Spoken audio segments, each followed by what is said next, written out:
खबरें जो आपको सीधे जोड़ती हैं हमसे, जिनका आपकी जिंदगी पर होता है सीधा असर। खबरों की वही तस्वीर, बिना बदले बिना डरे, जज्बा सच का लिए, सच दिखाते हैं। बलिया में धूमधाम से मनाया गया त्रिलोकीनाथ पांडे राम सखा की पुण्यतिथि। पुण्यतिथि में अयोध्या के संत पूर्व IPS अधिकारी एवं पूर्व सांसदों व चंपत राय की रही मौजूदगी। बलिया गौरवशाली इतिहास की साक्षी एवं त्याग बलिदान की धरती। बलिया के प्रणेता स्वर्गीय त्रिलोकीनाथ पांडे जी राम सखा की पुण्यतिथि बड़े ही धूमधाम से मनाई गई, जिसमें अयोध्या से चलकर आए संतों ने बढ़ चढ़कर हिस्सा लिया।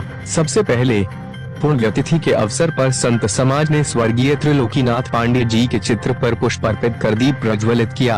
कार्यक्रम में वक्ताओं ने स्वर्गीय त्रिलोकीनाथ पांडे राम सखा के त्याग बलिदान की भूरी भूरी सराहना किया। इस क्रम में राम जन्मभूमि ट्रस्ट अयोध्या के महामंत्री चंपत राय ने स्वर्गीय त्रिलोकीनाथ पांडे राम सखा की बलिदानी जीवन को याद करते हुए कहा कि पूरे हिंदू समाज को राम सखा से सीखने की जरूरत है, जिनका संपूर्ण जीवन हिंदू समाज के लिए समर्पित रहा। अयोध्या से चलकर आए संतों ने कहा कि स्वर्गीय त्रिलोकीनाथ पांडे जी एक पुण्य आत्मा थे और उनके द्वारा किए गए कार्यों एवं त्याग के लिए हिंदू समाज सदैव ऋणी रहेगा।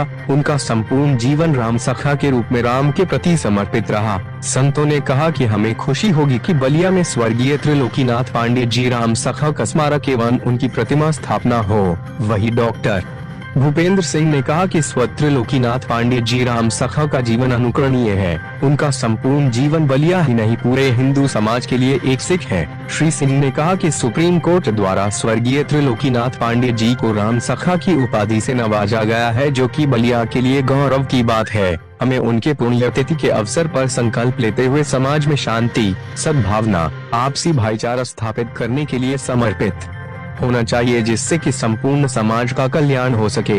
इस दौरान पूर्व सांसद वीरेंद्र सिंह मस्त, पूर्व सांसद भरत सिंह, पूर्व मंत्री राजधानी सिंह, बलिया नगर पालिका अध्यक्ष संत कुमार मिठाई लाल, प्रधान डॉक्टर भूपेंद्र सिंह एवं संत समाज व सम्मानित महानुभाव गण मौजूद रहे। बलिया से सुरेंद्र कुमार गुप्ता की रिपोर्ट। जी, मेरा नाम डॉक्टर भूपेश कुमार सिंह, ग्राम सभा बेलहरी। आज कैसा कार्यक्रम था बापू भवन में, आपके नेतृत्व में क्या था? आज जो कार्यक्रम था, हमारे ज़िले के एक आदरणीय त्रिलोकीनाथ पांडे जी रहे, जिनको सुप्रीम कोर्ट ने भी राम सखा से नवाजा है। और वो राम लला के लिए उन्होंने अपनी ज़िंदगी समर्पित कर दी। और राम लला के एक ऐसे व्यक्ति चाहिए था जो राम का स्वरूप तो जो है छोटा था, बालक स्वरूप, तो ऐसा एक व्यक्ति चाहिए था जो राम का मित्र बन करके मुकदमा लड़े। तो वो राम का मित्र बन करके मुकदमा लड़े और उसी से संबंधित उन्हीं के पुण्यतिथि पर, तीसरी पुण्यतिथि पर इस कार्यक्रम का आयोजन हुआ था, जिस पे बहुत दूर दराज से संत महात्मा आए लोग और बहुत अच्छा। इस कार्यक्रम को लेकर क्या संदेश देंगे? देखिए, मैं कभी आदरणीय पांडे जी से कभी मिला नहीं था। ये मेरा दुर्भाग्य कहिए कि वैसे महात्मा ही कहिए उनको, क्योंकि उन्होंने जो त्याग किए, जो उन्होंने त्याग किया है, वो त्याग से आज उनके पीछे हम लोग लगे हुए हैं। न कभी कोई उनसे मिलना रहा, न कभी कुछ रहा। जो आदमी इतने ऊंची जगह पे जा करके, उनका परिवार बहुत मतलब क्या कहें कि बहुत मतलब लोअर मिडिल क्लास का वो ज़िंदगी जीते हैं लोग, और कुछ नहीं अपने परिवार के लिए, पूरा उन्होंने रामलला के लिए अपनी ज़िंदगी समर्पित कर दिए।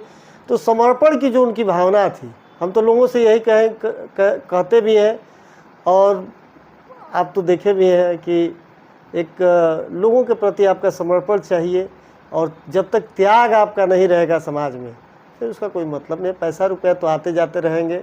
जब राजाओं का राज और मुगल सल्तनत और अंग्रेज नहीं टिक पाए धन के बल पर, तो आप और हम क्या चीज़ जाता है। क्योंकि वो लोग कहते हैं कि राम मेरे पहले, हम राम के पूर्वज, राम हमारे पूर्वज थे, हम उनके वंशज हैं। ऐसी स्थिति में इस बलिया को हम संदेश देंगे। हमारे राष्ट्रीय स्वयंसेवक संघ के प्रचारक जी हैं, हमारे दीपेश जी, हमारे भूपेंद्र जी और उनके परिवार के सभी लोगों को, कि इस माटी को जो है बिकने न दें। इस माटी को बहुत ही ऊर्जावान और बनावें और पुनः अब हम सब जब अब की बार आवे हैं 24 सितंबर को बलिया में, चतुर्थ या पंचम तक, तो उसमें बन करके स्मारक तैयार हो जाना चाहिए।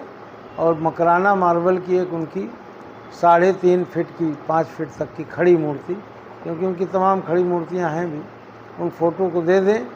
और उनका तमाम अभी अयोध्या में देखिए मकराना के लोग कारीगर लगे हुए हैं, तो मैं ट्रस्ट के लोगों से भी अपील करूंगा, चंपत राय जी से भी कहूँगा कि वह अच्छे कलाकार से उनकी बड़ी प्रतिमा बना करके और बलिया की धरती में सौंपें, कि जिससे यहाँ के लोग भी गौरवान्वित हों और हमेशा उनको स्मरण रखें और हम उनको भूल न पावें, यहाँ की जनता उनको न भूल पावे। और जितने भी आज लोग आयोजक मंडल लगे रहे, उनकी भी हम प्रशंसा करते हैं कि जिन्होंने राम जी की लड़ाई में जिसने अपना पूरा जीवन न्यौछावर कर दिया, ऐसे महान सपूत त्रिलोकीनाथ पांडे जी के वार्षिक जो पुण्यतिथि थी, उनके लिए अपना तन मन धन अपना परिश्रम लगा करके और आज उस गौरव गाथा को जीवित किए। जय श्री राम। स्वामी जी, आरएसएस के प्रमुख मोहन भागवत जी का कहना है कि राम शांति की सद्भावना के प्रतीक है, न कि प्रदर्शन के। ऐसे में आप क्या कहना चाहेंगे? दूसरा सवाल ये भी है कि गौ रक्षा के नाम पर जो कई घटनाएं हो जा रही हैं, आप क्या संदेश समाज को देना चाहेंगे? देखिए, ऐसा है कि राम हमारी आस्था के प्रतीक हैं और राम हमारे आराध्य हैं। राम का कोई प्रदर्शन नहीं करता है, प्रदर्शन नहीं हो रहा है। हम राम के आदर्शों को नारों के माध्यम से, एक सभा के माध्यम से हम अगर नहीं करेंगे तो आने वाली पीढ़ी भूल जाएंगी। तो राम का प्रदर्शन नहीं हो रहा है, राम का समर्थन हो रहा है। हम लोग राम के समर्थन पर निकले हैं कि राम मेरे आराध्य हैं। और रही बात गौ रक्षा की, तो जब तक हम नहीं जगेंगे, घर घर गौ सेवा हो, राष्ट्रीय स्वयं सेवक संघ का भी जो है एजेंडा है कि गंगा की रक्षा हो, गंगा शुद्ध हो, गौरी की रक्षा हो, गौरी मतलब कन्या की रक्षा हो, कि जब महिलाएं सुरक्षित होंगी तब राष्ट्र सुरक्षित रहेगा। क्योंकि महिलाएं हमारी देश की धरोहर हैं, उनकी रक्षा, उनका सम्मान प्रत्येक हिंदू का कर्तव्य है। तो हिंदू राष्ट्र तो बन ही जाएगा, क्योंकि राम मंदिर जब बन गया, क्योंकि जब राम के मंदिर पर ही प्रश्न चिन्ह लगा था और तमाम शक्तियाँ लगी थीं कि राम मंदिर न बन पावे, अभी भी लगी हैं कि राम मंदिर को कैसे विध्वंस किया जाए। तमाम बयान आते हैं, तमाम लोग पकड़े भी जाते हैं। कब कई लोग पकड़े गए, उन्हें धमकी दिया कि हम राम मंदिर को बम से उड़ा देंगे, क्या कर देंगे। ऐसी ताकतों को हम कानून अपना काम करें और उनको जो सज़ा होती है वो सज़ा दें। और गौ रक्षा का कानून बने कि पूरे देश में गौ रक्षा एक धरोहर के रूप में, भारतीय संस्कृति के रूप में पहचानी जाए, क्योंकि उसका दूध, दही, घृत हम सभी मानव के लिए अमृत के समान। और आप बलिया में, बलिया एक तपोस्थली रही है, बलिया वासियों को आप क्या कहना चाहेंगे? अध्यात्म की नगरी रही है, किस कार्यक्रम में आप आए? देखिए, सबसे पहले तो ये भृगु की धरती है, महर्षि हैं, और यह गंगा का पावन तट है। और गंगा जहाँ जहाँ होकर के बहती हैं वो माटी बड़ी उर्वरक होती है, और वहाँ का जो मनुष्य होता है, मानव, वो बड़ा ही ऊर्जावान होता है। देश में चाहे चित्तू पांडे हों, चाहे मंगल पांडे जी, यह धरती उनके नाम से जानी जाएगी हमेशा। और इसी माटी में राम जन्मभूमि जो मंदिर की लड़ाई थी, इसी माटी के लाल ने लड़ी। डे टू डे हेयरिंग हुई। ऐसे श्रद्धेय स्वर्गीय त्रिलोकीनाथ पांडे जी को हम लोग सब नमन करने के लिए आए थे, क्योंकि वास्तव में करता है काम और कोई नाम और का होता है। और जलता तो रोगन कपड़ा है, कहते हैं दीपक जलता है।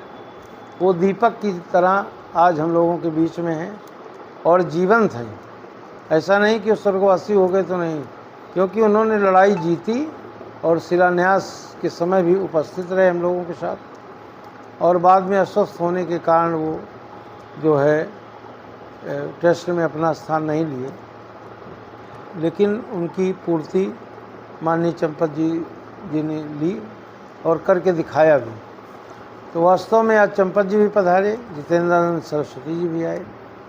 तो हम ये चाहते हैं कि उनकी याद में जिस तरह से आज ट्रस्ट बना, उसका गठन हुआ, लोकार्पण हुआ, उसी तरह एक बहुत बड़ा स्मारक बलिया में बने। और यहाँ के हम अगले वर्ष भी मस्त जी को कह के गए थे कि आप ये भूमि लेकर के आरक्षित करके और एक उनके नाम का एक बहुत बड़ा स्मारक बनाया जाए, क्योंकि ये बहुत बड़ी लड़ाई थी। राम हमारे आराध्य हैं, और जब राम नहीं तो हम नहीं। राम हमारी पहचान है, राम हमारी धरोहर है, राम हमारे जो हैं ईश्वर हैं। राम विश्व के कल्याण की बात करते हैं।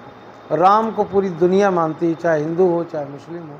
तमाम ऐसे मुस्लिम देश हैं जहाँ